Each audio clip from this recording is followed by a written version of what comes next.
ফজরের 2 রাকাত সুন্নতের পরে ফরজ নামাজের আগে 2 রাকাত সুন্নত পড়ার পরে আপনি যদি এই দোয়াটা 100 বার পড়তে পারেন, মানে ফজরের 2 রাকাত সুন্নত পড়া শেষ এবং আপনি নামাজ পড়বেন, নামাজের আগ মুহূর্তে এই দোয়াটা যদি আপনি 100 বার পড়তে পারবেন, তাহলে দুনিয়া আপনার পায়ের নিচে চলে আসবে, ধন সম্পদ ক্ষমতা আপনার পায়ের নিচে চলে আসবে।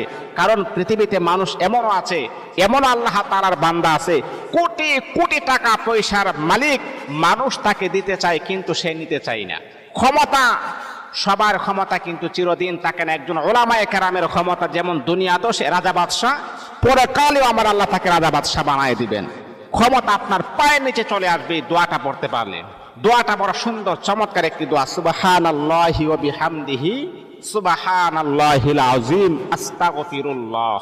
আপনি 100 বার পড়বেন, আপনার ধন সম্পদ আমার আল্লাহ বাড়াইয়া দিবেন।